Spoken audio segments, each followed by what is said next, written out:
चीन में सांपों की खेती एक दिलचस्प और अनूठा व्यापार है। इस खेती को स्नेक फार्मिंग कहा जाता है। आइए इसे विस्तार से समझने की कोशिश करते हैं। सबसे पहले किसान यह तय करते हैं कि किस प्रकार के सांपों की खेती की जाएगी। चीन में सबसे आम सांप जिनकी खेती की जाती है वे हैं कोबरा, वाइपर और रेड स्नेक। इन सांपों का उपयोग दवा, भोजन और चमड़े के उत्पादों के लिए किया जाता है। सांपों की खेती के लिए विशेष प्रकार के फार्म बनाए जाते हैं।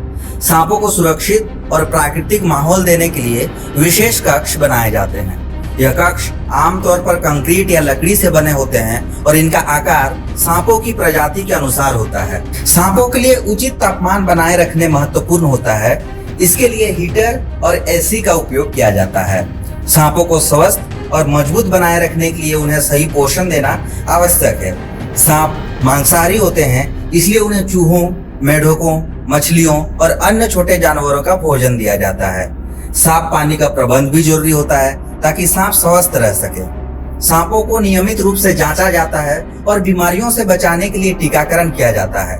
सांपों के कक्षों की नियमित सफाई की जाती है ताकि बीमारियों का खतरा कम हो। सांपों की संख्या बढ़ाने के लिए प्रजनन की प्रक्रिया पर विशेष ध्यान दिया जाता है।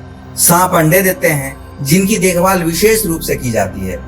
अंडों को एक नियंत्रित वातावरण में रखा जाता है ताकि वे सुरक्षित रूप से फूट सके। नवजात सांपों की देखभाल बहुत महत्वपूर्ण होती है और उन्हें विशेष भोजन और सुरक्षा प्रदान की जाती है।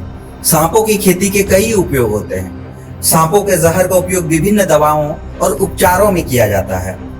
चीन में सांपों का मांस भी खाया जाता है और इसे एक स्वास्थ्यवर्धक भोजन माना जाता है। जब सांप परिपक्व हो जाते हैं तो उन्हें सावधानी पूर्वक काटा जाता है। इस प्रक्रिया को बेहद सतर्कता से किया जाता है ताकि सांप की त्वचा और मांस को बिना किसी क्षति के प्राप्त किया जा सके। सांप की त्वचा को चमड़ा उद्योग में उपयोग किया जाता है, जबकि मांस को खाद्य उद्योग में बेचा जाता है। इसके अलावा सांप के जहर और अन्य अंगों का उपयोग दवाई बनाने में किया जाता है। काटने के बाद सांप के अंगों को सुरक्षित रखने के लिए उन्हें तुरंत प्रसंस्कृत किया जाता है। सांप की खेती कानूनी रूप से नियंत्रित होती है। इसे शुरू करने से पहले सभी आवश्यक लाइसेंस और परमिट प्राप्त करना जरूरी होता है। यह सुनिश्चित करना बहुत महत्वपूर्ण है कि सांपों की खेती पर्यावरण पर नकारात्मक प्रभाव न डाले। चीन में सांपों की खेती एक संगठित और वैज्ञानिक तरीके से की जाती है, जिसमें सांपों की सुरक्षा और पर्यावरण संतुलन का विशेष ध्यान रखा जाता है।